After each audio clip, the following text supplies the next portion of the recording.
열병합 발전소의 뜨거운 온수는 어떻게 건물의 냉방에 사용될까? 열병합 발전소, 에너지 요율, 에너지 전환. 열병합 발전소는 연료인 석탄이나 천연가스를 태워 전기와 열을 동시에 생산하는 발전소입니다. 일반적인 발전소와 달리 발전 과정에서 발생하는 폐열을 난방이나 냉방, 산업 공정 등에 활용하여 에너지 효율을 극대화합니다. 열병합 발전소의 폐열을 통해 만들어진 온수를 열원으로 흡수식 냉동기를 가동하면 냉방에 필요한 에너지를 절감하고 전체 시스템의 에너지 효율을 높일 수 있습니다. 특히 지역 냉난방 시스템에서 열병합 발전소와 흡수식 냉동기를 함께 사용하면 에너지 효율을 극대화하고 환경 친화적인 냉난방 시스템을 구축할 수 있습니다. 1. 흡수식 냉동기의 구조. 흡수식 냉동기는 재생기와 흡수기, 응축기와 증발기로 구성됩니다. 재생기. 재생기의 외부 열원이 공급되어 흡수제와 냉매의 혼합 용액을 가열합니다. 가열된 용액에서 냉매 증기가 발생합니다. 지역 난방의 경우 외부 열원으로 열병합 발전소에서 전달된 중온수를 사용합니다. 응축기. 재생기에서 발생한 냉매 증기는 응축기로 이동하여 냉각수와 열교환하여 응축됩니다. 냉각된 냉매 증기는 액체 상태로 상이 변화합니다.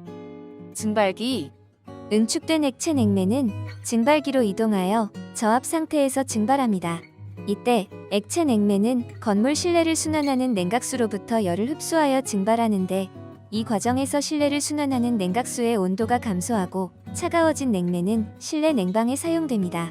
흡수기. 증발기에서 나온 냉매 증기는 흡수기로 이동하여 흡수제에 흡수됩니다. 흡수제 용액은 냉매 증기를 흡수하여 희석된 묽은 용액이 되는데, 이 과정에서 발생하는 흡수열의 온도를 낮추기 위해 냉각탑을 순환하는 냉각수와 열교환합니다. 흡수제 용액의 순환. 희석된 용액은 다시 재생기로 보내져 가열되고 냉매가 증발하므로 진한 용액이 되고, 진한 용액은 다시 흡수기로 전달되어 흡수제의 농도가 유지됩니다. 냉매의 순환. 액체 냉매는 재생기에서 증발하여 응축기, 증발기, 흡수기, 다시 재생기로 순환 과정을 반복합니다. 2. 흡수식 냉동기의 냉매는 물. 흡수식 냉동기는 냉매로 증류수를 사용하고 있습니다. 순수한 물은 대기압에서 100도씨로 가열하면 끓고 증발합니다. 좌측의 표와 같이 압력 상태에 따라서 증발 온도가 달라지는데, 대기압보다 낮은 압력 조건에서 물이 끓는 온도는 100도씨보다 낮습니다. 흡수식 냉동기는 내부 공기를 외부와 차단하고 증발기와 흡수기의 공간을 약 6.5mH 정도의 거의 진공 상태로 유지합니다. 냉매인 물은 끓는 점이 약 5도씨 정도가 되는데, 실내를 순환하는 냉각수로부터 열을 흡수하고 액체 냉각수는 증발하여 기체 상태로 상이 바뀝니다. 이때 실내를 순환하는 냉각수는 증발기의 냉매와 열교환 후 차가워져 실내의 냉방 기능을 수행합니다. 3. 재생기의 열원으로 사용되는 지역 난방 온수의 역할. 열병합 발전소에서 95에서 100도의 지역 난방 중온수를 열원으로 사용합니다. 흡수식 냉동기를 구동하기 위해 지역 난방의 중온수를 재생기로 전달하여 재생기의 온도를 높입니다. 재생기는 상대적으로 높은 압력에서 냉매 증기를 발생시키기 위해 지역 난방 중온수와 열교환하여 재생기의 흡수제의 온도를 100도 정도의 높은 온도로 유지해야 하고, 재생기 내 리튬 브로마이드 수용액에서 증발한 증기는 응축기를 통과하면서 액체 냉각수로 바뀝니다. 4. 흡수식 냉동기의 흡수제는 리튬 브로마이드. 리튬 브로마이드는 리튬 원소와 브롬 원소가 결합된 분자로 소금과 비슷한 물질입니다. 물을 묽수하는 것이 리튬 브로마이드의 가장 큰 특징으로 흡수식 냉동기의 흡수제로 사용됩니다. 이를 위해 묽은 농도의 리튬 브로마이드 수용액을 흡수기에서 재생기로 이동시켜 재생기에서 냉매 증기가 쉽게 증발하고, 재생기에서 농도가 높아진 리튬 브로마이드 수용액을 흡수기로 이동시켜 흡수기의 리튬 브로마이드 수용액이 증기를 쉽게 흡수할 수 있도록 합니다. 오!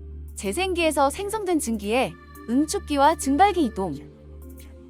재생기에서 발생한 냉매 증기는 응축기로 이동하여 냉각수와 열교환하여 응축됩니다.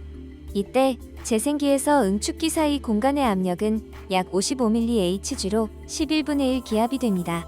기체 상태의 수증기는 55mHg 압력에서 온도가 40도면 기체에서 액체로 응축되고 응축기에서 액체로 바뀐 냉매는 증발기로 이동합니다. 증발기에서 전열관에 흐르는 액체 냉각수가 열을 흡수하여 증발하는 이유는 증발기와 흡수기 사이가 거의 진공에 가까운 6.5mHg의 낮은 압력이기 때문으로 상변화 온도인 약 5도씨에서 열을 흡수하여 물이 기체로 증발합니다. 증발하면서 실내 냉방기에 연결된 열교환기를 통과하는 실내를 순환하는 열을 빼앗긴 8에서 10도의 냉각수는 건물 실내의 냉방에 이용됩니다. 실내의 냉방 기능을 수행한 후 약 13도까지 온도가 높아진 냉각수는 다시 증발기로 이동합니다. 6. 흡수식 냉동기의 흡수기와 재생기의 원리. 흡수식 냉동기는 재생기와 흡수기, 응축기와 증발기로 구성됩니다. 증발기에서 증발된 냉매 증기는 흡수기에서 리튬 브로마이드 수용액에 흡수됩니다. 재생기에서 열교환기를 통과하여 이동한 흡수성이 뛰어난 50도, 66.5%의 리튬 브로마이드 수용액이 흡수기에 살포됩니다.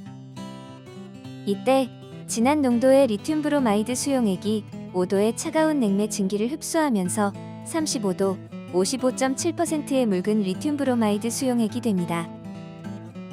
진한 수용액의 냉매 증기가 흡수될 때 흡수열이 발생하여 온도가 상승하면 냉매인 물이 다시 증발할 수 있으므로 이를 방지하기 위해 흡수기 내부로 냉각탑을 거쳐 순환하는 30도의 냉각수를 통과시킵니다. 흡수기에서 냉매 증기를 흡수한 묽은 리튬 브로마이드 수용액은 액체 펌프를 통해 재생기로 이동하고 재생기에서 수용액의 물이 증발하여 진한 수용액이 된 후 다시 흡수기로 이동하는 사이클을 완성합니다. 7. 냉각탑의 역할. 냉각탑을 이용한 외부 냉각수를 사용하는 이유는 흡수기의 온도를 낮게 유지하여 증발기에서 이동한 냉매 증기가 리튬 브로마이드 수용액의 흡수율을 높게 유지할 수 있도록 하기 위함입니다. 다시 말하면 리튬 브로마이드 수용액의 증기가 흡수되는 과정에서 발열로 인해 온도가 상승하면 흡수된 물이 증발할 수 있기 때문입니다. 또한 재생기에서 생성된 증기가 응축기에서 냉각수로 열을 방출하고 액체로 상변화할 수 있도록 합니다. 냉각탑에서 흡수기와 응축기를 거친 냉각수는 응축기에서 32도에서 36도로 온도가 상승하고 다시 냉각탑으로 돌아갑니다. 냉각탑에서 30도로 온도가 떨어진 냉각수는 다시 흡수기로 이동합니다. 이와 같이 열병합 발전소의 폐열로 얻은 뜨거운 온수가 신기하게도 건물 냉방에 활용되고 있는 과정에 대해 상세히 알아보았습니다.